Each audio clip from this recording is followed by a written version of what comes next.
네, 여러분께서는 다채로운 뉴스 만찬 본격 뉴스 배달쇼 8부채를 듣고 계십니다. 이번 순서는 연말정산 간소화 서비스에 대해서 권혜리 기자와 같이 얘기해 보겠습니다. 안녕하세요. 안녕하세요. 연말정산 간소화 서비스인데 많이 간소화가 됐어요. 예전에 비해선. 간소화가 된 거는 사실이에요. 제가 직장생활 처음 시작할 때 비해서 정말 간소화돼 있는데 그때는 어땠나요? 다 냈어요. 그때는 지금은 그때는 인터넷으로 할 때인가요? 인터넷 자체가 별로 그렇게 이렇게 쓰이지 않고 들어가서 다 있지도 않았고 이런 얘기 한번 손으로 하겠습니다. 직접 이렇게 자, 옛날 얘기 그만하시고 목소리 작아지고 계시고 옛날 얘기 하지 마시고 저기 간소화 서비스는 아직 어렵다고 느끼시는 분들도 있고 세금이라는 것 자체가 아무리 간소화해도 복잡할 수 없다는 단순하기 힘들다는 한계도 있습니다. 자, 그 얘기를 해보겠습니다. 연말정산 간소화 서비스 언제 시작된 거죠? 오늘이요. 오늘부터 시작이 됐고 가만있어 보자. 이런저런 꿀팁들이 언제까지예요? 있을 텐데 이거 언제까지라는 건 없나? 회사마다 좀 다르죠? 그러니까 이달 안에 회사들이 다 모아가지고 아무튼 2월 전에는 끝나야 하니까요. 이달 20일까지는 그러니까 지금 올라와 있는 자료들은 전국에 이 17만 개 영수증 발행 기관들에서 나온 것들 다 모았는데 솔직히 오류나 좀 틀린 게 있을 수도 있잖아요. 그 수정은 20일까지예요. 그때까지도 안 올라오거나 수정되지 않는 건 안 되는 거예요. 자, 그러면 그러면 이제 들어가 보겠습니다. 네. 자, 뭐부터 그러면 지금 가장 딱 들어갔어요. 딱 들어갔어요, 제가. 사실 저는 이 얘기를 좀 다른 데서도 하긴 했는데 연말정산은 이런 얘기하면 좀 화가 나시겠지만 연말정산은 사실 정말 똑똑하게 하고 싶으면 1년 내내 하는 거예요. 왜냐면 내가 처음에 소비를 할 때부터 이게 굉장히 생각보다 큰 차이가 날 수 있게 소비를 하는 방법 같은 것도 있어요. 근데 그런 얘기 지금 해봤자 소용이 없잖아요. 다 지나갔죠. 네, 그래서 바로 지금 오늘 8부채를 보실 분들이 가장 유용하게 쓰실 수 있는 연말정산에 대한 이번 주의 정보는 연말정산 간소화 서비스에 올라오지 않는 항목들 중에서 내가 챙겨야 할 것들이 뭐가 있을까? 그러니까 사실 아까 손수욱 앵커가 얘기한 것처럼 웬만하면 연말정산 간소화 서비스에 올라온 것만 뽑아서 내도 괜찮지만 나는 그러면은 조금이라도 더 한 푼이라도 더 돌려받기 위해서 뭘 해야 되나? 네. 그게 사실 이번 주에 알아야 될 정보예요. 그렇죠. 예를 들면 어떤 예를 들어서 일단 아주 대전제로 인적공제, 내가 받을 수 있는 인적공제 다 챙겨야 되는 거는 그냥 오늘 꼭 아니어도 이거는 다음에도 말씀드릴 수 있으니까. 근데 인적공제는 일단 챙기셔야 되고요. 내가 받을 수 있는 예를 들면 수입이 없는 부양가족, 같이 살고 있지 않아도 부모님, 형제랑 같이 받으면 안 된다 그런 것들. 근데 연말정산 간소화 서비스에 웬만하면 내가 쓴 돈에 대해서 다 올라와 있고 내가 낸 저축, 내가 받은 대출 다 올라와 있는데 절대로 올라와 있지 않은 게 일단 1번 제일 중요한 거 월세. 월세. 네. 월세 이거 굉장히 중요합니다. 왜냐하면 연말정산에서 받을 수 있는 공제는 크게 두 가지인데요. 세액공제라는 게 있고 소득공제라는 게 있어요. 복잡해서 그냥 간단하게 말씀드리면 그냥 세액공제는 안 받으면 훨씬 더 손해다 이렇게 생각하시면 돼요. 왜냐하면 말 그대로 그냥 세금을 깎아주는 거예요. 과세표 진영하는 걸 줄이는 게 아니라 그게 소득공제고요. 근데 월세는 세액공제예요. 이거 꽤 커요. 내가 월세를 낸 게 있으면 이거는 무조건 돌려받는 액수가 꽤 되게 될 수밖에 없는데 우리나라에서 연말정산이라는 혜택을 그러니까 연말정산의 어떤 혜택의 그 소득 구간마다 다르잖아요. 그렇죠. 그런데 약간 그것이 많이 나눠지는 그 구간대가 딱 있어요. 7천만 원이에요. 소득이 네, 연봉. 총 급여 7천만 원이 넘으면 사실 많은 연말정산 혜택들이 없어져요. 7천만 원이 중요한 기준이에요. 7천만 원이 되게 중요한 기준이에요. 네. 근데 이 월세도 마찬가지예요. 총 급여 7천만 원 이하만 일단 월세를 산다고 받을 수 있고요. 네. 무주택자여야 됩니다. 무주택자. 내 집이 있으면서 월세를 내고 있다고 해서 해주진 않고요. 그렇겠죠. 네. 올해부터 바뀐 게 뭐냐면 그 중에서도 85제곱미터 이하의 집에 살던 사람들만 받을 수 있었는데 네. 그러니까 내가 월세된 집이 85제곱미터 이하 이게 국민주택 규모거든요. 올해부터 달라진 거는 내가 그것보다 넓은 집에 산다 하더라도 내가 사는 집의 기준 시가가 3억 원 미치면 돼요. 지금 여기 나오는데 네. 국세청 간소화 서비스 안 뜨는 항목 본인이 안 만든 떠요. CG인가요? 제가 만든 CG. 안 나오는 안 나오는 항목이죠. 항목이에요. 예, 안 뜨는 항목. 저런 뜨는 표현을 참 지상파에서 보기는 쉽지 않아요. 저는 사실 제가 아침 방송 때 마시는데 저는 굉장히 구어체로 하려고 노력해요. 네, 그렇군요. 웬만하면. 네. 그런데 안 뜨는 항목. 네. 그런데 사실 서울을 제외한 데는 저런 집 많아요. 국민주택 그렇겠네. 맞아. 규모 이상이어도 기준시가 3억 원 이하 주택 많거든요. 그러니까 꼭 그 해당이 되시면은 이거 막 십수만 원 이상 돌려받을 수 있으니까요. 네. 해주시면 좋겠고. 그럼 뭐 증빙 서류가 있어야겠네요, 저거. 그러니까 월세 그 서류. 월세를 내야 네, 돼요. 일단 전입신고는 돼 있어야 하고요. 그러니까 사실 월세 살면서 귀찮아서 우리 집에 부모님 집에서 전입신고 안 해놨다. 그러면 이제 와서 전입신고 해봤자요. 전입신고 돼 있어야 돼요. 그 증빙서류 해가지고 내시면 되고. 자, 다음은 국외 교육비라고 네, 써있네요. 저분은 이제 자녀가 해외 고등학교나 대학에 간 경우에도 내가 교육비 공제 받을 수 있어요. 근데 유치원, 초중학교까지는 안 돼요. 단 얘가 어쩔 수 없이 나갔다는 게 증명이 되면, 그러니까 해외 근무하는 부모를 따라서 체류하고 있다는 게 증명이 되면 받을 수 있습니다. 그러니까 교육 목적의 조기 유학은 안 된다. 그렇죠. 그런 네. 거죠. 아, 정리 네. 잘해요. 네. 역시 사실은 담당 기자답게 사실은을 듣는 듯했어요. 저 두 개는 절대로 안 뜹니다. 그러니까 내가 챙겨야 되고요. 네. 그리고 뜰 수도 있지만 사실 거의 자주 누락되는 항목들, 중요한 것들이 있어요. 네. 네. 뭐죠? 그 CG를 한번 바꿔주셨으면 좋겠는데 네. 이겁니다. 안 뜰 수도 있는 있는 항목. 항목, 안 뜰 수도 있는 항목입니다. 정말 부어치네요. 네. 네. 근데 올해부터 굉장히 중요한 게 뭐냐면 산후조리원 비용이 만만치 않잖아요. 아, 그렇죠. 네. 산후조리원 산후조리원 비용 올해부터 문제를 추가됐어요. 본인의 급여가 얼마인지는 묻지 않겠습니다. 네. 총 근데 급여 7천만 원이요. 네. 우리 그런 얘기 하지 몇 년 차죠? 말자고요. 네. 이 총 급여 7천만 원 이하인 근로자면 산후조리원 비용을 200만 원까지 한도 내에서 의료비 세액 공제를 받을 수가 있게 됐어요.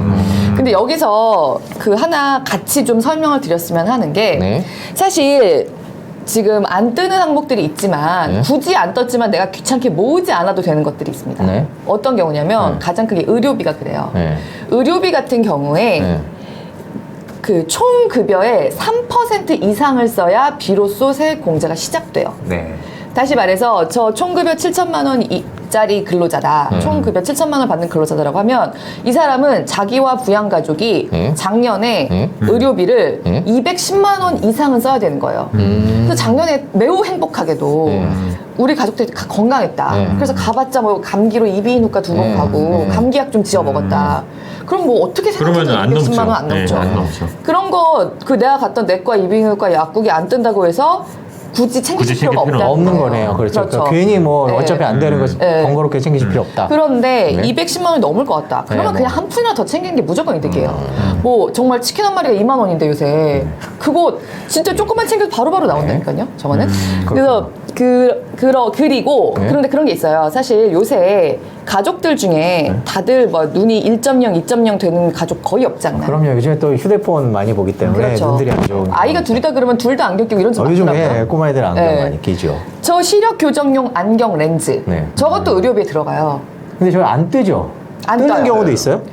저는 한 번도 못 봤어요. 네. 뜰 수 있다고 국세청에서는 얘기를 하는데 저는 한 번도 못 봤고 저거는 진짜 아까워요. 왜냐면은 요새 안경도 비싸고 비싸죠. 렌즈도 좀 뭐 비싸. 된다고 하면은 수십만 원 금방 깨지잖아요. 저는 그래서 저는 렌즈를 꼭 끼는데 시력 교정용이어야 돼? 시력 교정해야 돼요.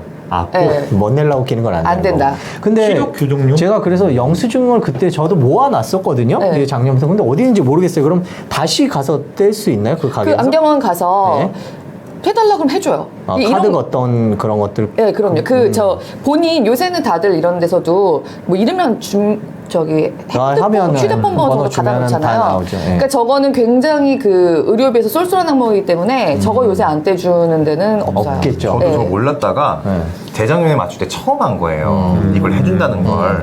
그랬더니 그분이 알아서 뭘 떼주더라고요, 네. 서류를. 그래서 요새 조금 네. 눈치 있는 데들은 그러니까요. 그 아예 미리 문자를 미리 보내요. 네. 받아가시라고. 아. 근데 안 그런 데들도 많이 있으니까 요거는 그냥 하시면 가서 떼달라고 하는 게 가장 좋은 거 같아요. 그러니까 사실 뭘 떼달라고 그래야 돼요? 그 연말정산용. 연말정산용 영수증을 좀 해주세요. 그러면 떼주는군요. 그래서 보니까 요새 사실 아이들 같은 경우에는 네. 저도 라식 수술했지 어렸을 때 눈이 나빠봐서 안 돼. 1년에 한 번씩 안경 바꿔야 되거든요. 왜냐면 그렇죠. 눈이 계속 나빠지니까. 근데 그 애가 둘이고 둘 다 안경 끼고 이런 집 같은 경우에는 사실 거의 저 안경 렌즈만으로도 100만 원 깨지고 막 이러더라고요. 그런 집들은 과연 내 의료비가 총급여 7천만 원 근로자라고 할 때 210만 원을 안 넘을까? 내가 쓴 의료비가 정말 그 감기약밖에 없을까? 이거 생각해 보실 수 있는 거죠. 사실 다 합치면 210만 원이 넘게 되는 경우가 있을 수 있다는 거예요. 제가 살면서 지금 20몇 년을 겪거든요. 얼마를 썼겠어요. 이거 그러니까. 처음으로 공제를 받았어요. 그러니까 뭐 작년에 쓴 것만 해도 그렇지만 요새 안경 비싸고 하니까. 네. 아니 모르는 분들이 그만큼 많은 거죠. 저건 진짜 많아요. 그러니까 한번 잘 새겨보시면 좋을 것 그리고 뭐 같습니다. 보청기, 장애인 보장구, 네, 그렇죠. 의료기기, 그러니까 뭐 예를 들면 휠체어 같은 것들도요.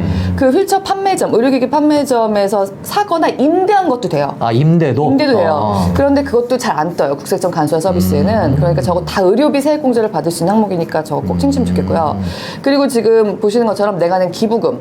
저거는 저도 기부금 몇 군데 내고 있는데 기부금은 뜨던데 연말정산 내는 데도 간소화에. 있는데 안 뜨는 데도 있더라고요. 안 뜨는 데도 있어요. 네. 아 그래요? 네. 그래서 저도 여러 기관에 하고 있는데 어떤 데는 항상 뜨고 안 뜨는 데는 항상 안 떠요. 그래서 그 따로 받아서 챙겨야 되고요. 미취학 아동, 그러니까 유치원이나 어린이집을 다니는 아동의 학원비, 뭐 네. 영어학원이라든지 아니면은 체육시설이 들어간 학원이라든지. 근데 이거는 학원. 정기적으로 다녀야 되는 거고요. 문화센터에서 아이들 클래스 있죠. 키즈 카페 안 되겠네. 그거 안 됩니다. 문화센터에서 배우고 이런 거 안 돼요. 아, 그리고- 문화센터도 안 돼요? 네, 안 돼요, 안 돼요. 아, 정기적이어야 되는 거예요? 정기적으로 학원이어야 돼요. 그리고 왜 그 학점 은행제 인정이잖아요. 같은 네, 학점 독학해서 은행제 이제 있죠. 학위 네. 따시는 분들 학점제 교육비, 네. 장애인 특수경 교육비 저런 것들도 국세청 간소화 서비스에 뜨지 않는데 전부 다 세액공제 항목이고 저 뭐 의료비 같은 거 교육비 같은 거 이중공제 항목이거든요. 그러니까 저런 것들은 정말 그 내 총급액의 3% 넘을 것 같다라고 하면은 놓치면 너무 아까우니까 의료비 같은 거 저거는 좀 챙기시면 좋겠습니다. 저거는 아예 머릿속에 이렇게 어디에 적어놓거나 한번 캡처를 해 놓으셔서 1년 네. 내내 마음에 담아놓고 계시다가 저거 연말정산 때 지금 딱 캡처해 주시면요 진짜 굉장히 쏠쏠해요. 사실 저도 네. 그 경제 얘기를 하느라 연말정산 얘기를 자주 드리지만 또 연말 되면 약간 헷갈려서 네. 그 해마다 조금씩 바뀌어요. 뭘 공제해주고 뭐는 안 해주고 이런 게 해마다 조금씩 바뀌어서 꼭 다시 한번 확인하고 그러는데 그게 언론의 문제점이기도 한 게 네. 그 이미 연말정산 할 때 돼서 얘기를 해주잖아요. 그래서 저는 경우가 작년에 많죠. 예. 작년에 네. 올해 안에 해두셔야 내년에 한 푼이라도 돌려받는 거를 시리즈로 3번을 했어요. 아, 그러니까 이게 1년 내내 신경 써야 될 것들이 아까 있다 그랬잖아요. 이미 네. 늦은 것들. 그게 네. 뭔지를 한번 이제 새해 시작이 됐으니까 올해 저는- 한번 체크카드와 신용카드가 전 제일 매년 그게 이게 체크카 신용세 저는 고민인데. 올해는 그러니까 맞벌이 부부 일단 얘기를 하고 싶습니다. 네, 맞벌이 왜냐면 부부. 사실 그 가족 내에서 돈을 버는 사람이 한 사람인 경우에는 사실 뭐 어쨌든 그 사람에게 다 올릴 수가 있으니까 그런데 맞벌이 부부 같은 경우에는 정말 연말정산 어떻게 하느냐에 따라서 나중에 돌려받는 돈이 참 굉장히 클 수 있는데요.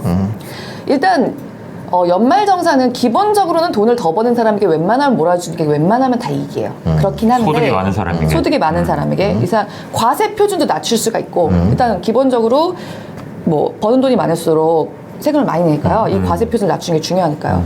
그런데 그 둘이 거의 약간 비등비등하다. 비슷하다. 네, 그럴 때는 둘이 버는 돈이 비등비등하다 그럴 때는 인적 공제를 나눠서 하시는 게 좋아요. 버는 돈의 차이가 크면은 무조건 돈 많이 버는 사람 쪽으로 인적 공제를 모으는 게 유리합니다. 그런데 돈이 약간 비슷하다.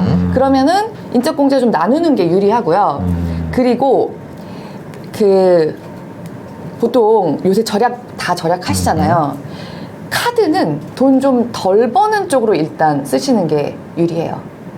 왜냐하면 덜 버는. 신용카드, 현금, 체크카드 다 합쳐서 총 급여의 25%를 넘어야지만 비로소 소득공제가 시작된단 말이에요. 네. 네. 그런데 맞벌이 부부면 내가 쓴 카드비 내 남편한테 얹을 수 없고 내 아내한테 얹을 수 없죠. 둘 다 돈을 벌고 있으니까. 그런데 사실 총 급여의 25% 넘기가 아이가 많은 집들은 금방 넘어요. 그런데 아이가 없는 맞벌이 부부라든가 이런 집들은 사실 총급의 25% 넘기가 쉽지 않아요. 왜냐하면 카드를 쓴다고 해서 다 둘 다 쓰니까 또. 둘 다 쓰니까 전부 다 그렇죠. 그거죠. 그래서 대출도 갚고. 그럴 때는 소득이 낮은 사람이 카드를 쓰는 게 낫다. 왜냐하면 총 급의 25%를 넘어야 넘어야 비로소 되니까. 소득 공제가 시작되니까 그 넘기는 게 일단 중요하거든요. 그리고 사실 그 다음에는 여기서 약간 복잡해서 이거는 나중에 혹시 기회되면 말씀드릴게요. 아무리 많이 써도 더 이상 공제 주지 않는 구간이 있어요. 네. 아. 그렇게 되면 네. 이제 돈 많이 버는 사람 쪽으로 가는 거예요. 아이들이 있는 집들도 사실 이렇게 하는 게 제일 네. 그렇군요. 그래서 아까 네. 초반에 1년 내내 신경을 써야 된다. 네, 맞아요. 소비 그러면 패턴을. 저희가 3월, 6월, 9월 정기적으로 권혜리 기자를 불러서 연말 정산을 위해서 어떻게 지금 이쯤에는 얼마를 어떻게 썼어야 된다라는 걸 한번 전 진짜 궁금한데 네, 선배는 정리를. 그러면 네. 정말 1년 내내 이걸 신경을 쓰시면서 이렇게 소비 패턴을 가져가시나요? 저요? 네, 핵심을 찌른 질문이네. 너무 이거 신경 쓸 게 약간 많은 신경 쓸 게 것 같아요. 많은 거 번거로워요. 저는 프라이버시가 더 중요하다고 생각하기 때문에. 예, 각자 쓰는군요. 카드를 몰아주면 좀 프라이버시 좀 그렇죠. 제가 뭘 사는지 아니, 바로바로 저는- 알잖아요. 고작 네. 얼마 더 고작은 아니지만 네. 네. 여기까지. 네, 여기까지 하도록 여기까지. 하겠습니다. 프라이버시랑도 이게 연결이 네, 자. 순수 다 알 수 여기까지. 있으니까. 네, 그렇죠. 네, 저희 집도 생활비 카드 제 이름으로 돼 있어서 네, 제가 다 확인을 할 수 있죠. 자, 저희 권혜리 기자와 함께라면 부자가 될 수 있다. 뭐 약간 이런 개념인 것 같아요. 이거 시리즈네요. 시리즈를 한번 이제 만들어 봐야 만들어집니다. 되겠습니다. 하나 더. 오늘 아침 방송 보니까 무슨 자동차세 미리 내면 깎아준다. 네, 간단하게 그것만 또. 네, 이거 그거는 뭐, 예. 커요. 예. 왜냐면 자동차세는 상반기, 하반기 원래 나눠서 두 네, 번 두번 내는데 내죠. 네. 1월에 내면 10%를 깎아줍니다. 아 1월에 한 번에 1월에 내면 한 번에 내면. 근데 이게 일시불로 일시불로 내면 기한이 딱 정해져 있어요. 네. 내일부터 31일까지만. 자, 내일이라 하면 1월 16일부터 1월 16일부터 31일까지. 10%. 10% 깎아줘요. 아, 괜찮네. 네. 그러니까 한 번에 10%. 그러니까 다 합쳐서 10%. 그러니까 내가 만약에 내야 되는 아주 간단하게만 할게요. 네.